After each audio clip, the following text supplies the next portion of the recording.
guest in the studio is sitting very patiently. Come on up, Carlos. Thank you for coming down to the studio. This is the first test is you getting on this thing without breaking your neck. I'll do my best. We'll keep an eye on the ramp there. That's why I'm short. You know, I can. You're looking something. You did that on purpose? I did it on purpose. on command. Before we exchange gifts and everything, because I have some for you too. I have a brand new What the Truck hat, the brand new shirt for you. Beautiful. I picked a large, but maybe you need a medium. I don't know. I'll say probably a medium. Yeah. Medium. Yeah, Okay, medium will do. Okay, we'll exchange that for a medium later. Excellent. All right. You can keep the large. You can give it to someone your company. Well, someone who's a little beefier than you. We'll do a raffle. Or when you command yourself to be larger, you could just wear it. Yeah. One of these days. Introduce yourself to everybody. What brings you down to Chattanooga? Well, you know, I was strolling by, and I figured it would be great to meet you guys. You know, obviously introduce my company as well, Universal Logistic Services. Cool. We've been in business since 2000, and we started in the food and beverage industry. That was the main thing.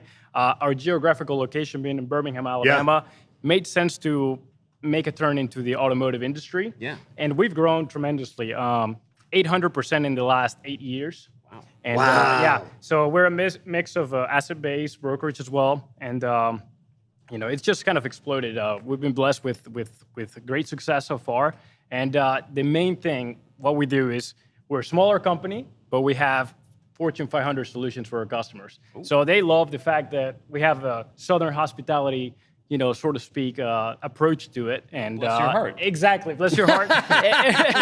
and your baby, your sweetheart, your honey, and you know, in different languages, you know, and we do business in Canada and Mexico, and yeah, so we're able to really provide solutions for our customers. Excellent. So y'all are doing it right out there. That's right, exactly. When you're on the automotive side, right? That is correct. What is that space like right now? Because we all know if you're out there, like we were talking about this chips thing, like I'm trying to get a new family car, and it's been a real challenge. It has It's been a challenge in both the used and the new market. I would say the new market, because the new market is actually a better value than the used market right now. Absolutely. Because of the massive inflation, but it's hard to get the car you want. It really is, and you know, there are waiting times, and we've seen that, you know, production challenges in so many different ways since COVID, and it just keeps, it's one thing after another. I believe that it's going to get much better, and you know, maybe not in this month, next month, but in the next few months, it start picking up again.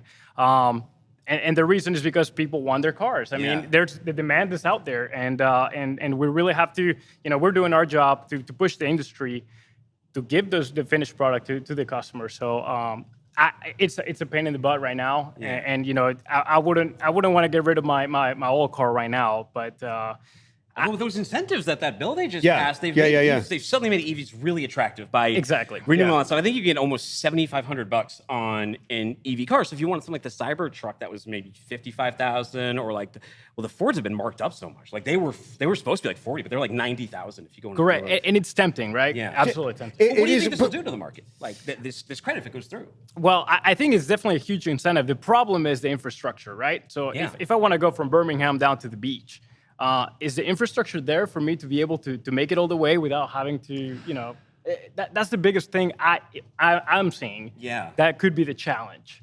Yeah, you know, I when I look at them there, if they got like 300 miles or 350 mile range, and then you got to charge, that's pretty cool for me. I mean, you know, I want to go there, go about that far, and I'm going to take a break for lunch or whatever it happens to be, anyways, right? And my kids are going to want to go to the bathroom. Shut up, kids, we're going to go another 100, or whatever it happens to be. But the incentives, all the different tags that are on there, will it be available to like all EVs? Because there's different things, like are the batteries recyclable or whatever? There's all kinds of different things in there. Is that on the automaker to make sure that that's there, right? I would think it would be. Yeah. I would guess. And again, and it's going to be different markets, right? Like if you live in the city, it makes perfect sense. Sure. Right? You know, there are plenty of infrastructure for you to recharge your car around, but what do you do for a living, right? Yeah. And that's when the semis, that's the big question. You know, do we have the infrastructure for these guys to be able to make it work? I saw Rivian out in the wild about a week ago in Hickson, Tennessee, right down the road here. I mean, we just talked to the Port of Baltimore, and they're like, it's early innings on this stuff. They're like, yeah, we have one.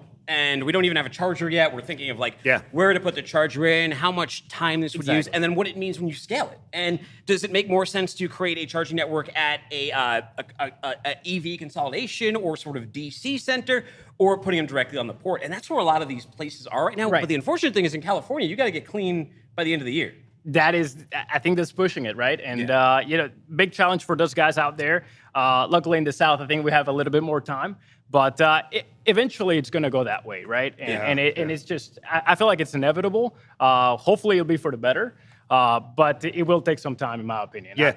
So what do you think about the competition, like Dooner and I were talking about, and making everything standardized, right? So Elon gives up the charging stations and makes sure that everybody can use them. They're agnostic, right? Right. You got Volvo doing that out in California as well for the large trucks out there, making truck agnostic type of stuff there. That's important for the development and the infrastructure, right? Without a doubt, yes. Yeah. No, so again, in my opinion, it's a tough. That's why these guys are making the big bucks out there and figuring it out for us. But it's going to move that direction. We're going to have to move with it, unfortunately, or fortunately, if you're looking for the environment, right? Well, in your space, what has been the most challenging thing for you or your customers? Last year the big thing was capacity and rates. This year is a little bit different. A lot of times it's availability of goods, right? Well, correct. And you guys are seeing the spot market, what it's doing right now. Yeah. It's we've seen the correction, right? And we hope it's just the correction and it's not just continues to go in a downtrend. Yeah. But yes, it is the manufacturing of certain goods that are preventing the final production to take place. And that is the biggest thing we're seeing. Again, there's so many different pieces that gotta be together at the same time. And two potential big wins though for automotive and EV with the CHIPS Act and the EV credit bill that they're looking at. I mean that it's going to take a while, obviously, to build those chip factories and everything, but at least it would prevent us from getting in this situation that we're in again. And as cars require, especially as electric cars, as autonomous vehicles, they require more and more of these chips. Why not have this short on our own shores? Without a doubt, and I think it's a huge long-term solution, right? Because again, you don't know what you don't know. Yeah. And we had to learn the hard way. But we are taking the right steps, in my opinion, to prevent this from happening again and having a more stable market, not only for the automotive industry, but every industry out there. Yeah, I don't see how you can necessarily oppose the CHIPS Act either. Like it looks pretty bipartisan to me. It's something that I think we've all been screaming. Let's reshore some of our stuff. And especially from a national security perspective, when you look at China and what they're saying about what Hawaii was doing with the spying and all that, why not just have it? Let our own corporations spy on us. Let Mark Zuckerberg spy on us, not the Chinese. A second part to that is especially for the EVs, is the batteries, right? And the rare earth minerals. Right. Which used to be the largest was over there just west of Vegas. And now it's like 85% out in China. That needs to come back on shore as well, right? Without a doubt. I mean, and that's something we all can agree on, that, made in America is much better, obviously, for everybody. But, that's what we're supporting. And for us, doing business in Mexico and Canada, it's a North America thing these days, right? Have you seen things change as there's different manufacturing coming back on board, or was it does it affect the automotive that much? It really hasn't, because it's staying within this side of the world. It's been staying here anyways, right? Exactly, correct. So that's actually a positive for us, that we're able to add value to our customers on this side of the globe, for sure. Gotcha. You open some gifts over here? I think you guys got it. Yeah, absolutely. I'm really curious. Yeah, just open it on that side. I'll stay over here. Do you have like a preamble, a precursor before I open this, or should I just dive right in? No, just go for it. Just go for it. I think you guys will really enjoy this one. All right. It was very taped.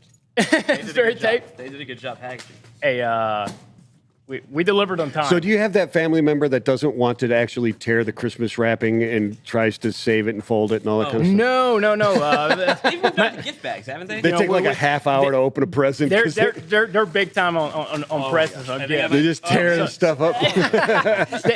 They take joy. Yeah. Let's get that box. We got bubble wrap, folks. The bubble wrap's for me. This keeps you in. That's for me. There you go. Holy! Look at this. Don't use the S word. Look at this stuff.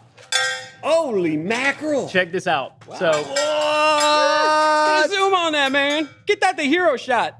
So, here, I'm just gonna walk this right up. Walk it up. I'm gonna walk it right up. That's badass, dude. And I'll tell you guys a story on this.